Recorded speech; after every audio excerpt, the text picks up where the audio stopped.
Benvenuti tifosi del Napoli. Se amate il Napoli con tutto il cuore premete il tasto mi piace così potrete restare sempre aggiornati sulle novità del nostro club. I risultati decisamente insoddisfacenti di Rudy Garcia alla guida del Napoli hanno portato il presidente De Laurentiis a prendere una decisione inaspettata. Infatti, poco dopo la sconfitta contro l'Empoli, l'ennesima prestazione deludente di Maradona, davanti ai suoi tifosi si sono fatte sempre più insistenti le voci su un possibile espulso. Poi, pochi giorni dopo l'annuncio ufficiale, Rudy Garcia licenziato. Quanto ai sostituti, sulla panchina del Napoli c'erano principalmente tre concorrenti: Tudor, Cannavaro e Mazzarri. Inizialmente sembrava fatta per Igor Tudor, ma le richieste contrattuali dell'ex allenatore di Verona e Marsiglia non hanno soddisfatto il presidente De Laurentiis. Poi le quotazioni di Mazzarri sono salite e lui ha accettato solo un contratto di 7 mesi, sostanzialmente il ruolo di Barcaiolo. Rispondendo alle richieste molto flessibili del tecnico toscano, il titolare azzurro ha optato per l'ultima opzione, completando un ritorno che è stato accolto molto bene sulla piazza partenopea.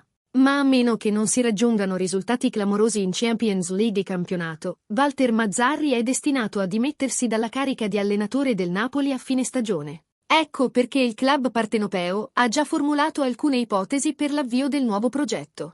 Tra i nomi che più incuriosiscono la dirigenza partenopea c'è senza dubbio quello di Sergio Motta, nuovo allenatore del Bologna. Secondo quanto riportato dall'edizione odierna di Tutto Sport, visti i risultati ben al di sopra delle aspettative, l'ambizioso management emiliano prevede di rinnovare l'allenatore italiano. Potrebbe però essere inserita una clausola che agevoli l'ex metronomo di Inter e PSG in caso di convocazione di una grande squadra. Il Napoli è molto attento alla situazione del Bologna. In particolare il quotidiano parla di una proroga fino al 2026. Sergio Motta però tarda perché, da un lato, si sente attratto dalla possibilità di aprire un ciclo in una piazza ambiziosa come il Bologna, dall'altro da possibili convocazioni di big, che arriveranno sicuramente quest'estate, tra cui il Napoli, è intrigante. L'opzione che accontenterebbe tutti sarebbe quindi un prolungamento con clausola, pensata per facilitare l'arrivo dell'allenatore italo-brasiliano in un big club, ma allo stesso tempo la possibilità, se ci sarà la voglia, di continuare in rossoblu.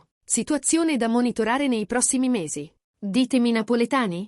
Vorreste Sergio Motta come allenatore del Napoli? Oppure no? Voglio sapere la vostra opinione nei commenti, perché è molto importante per la nostra squadra del cuore. Grazie. Forza Napoli!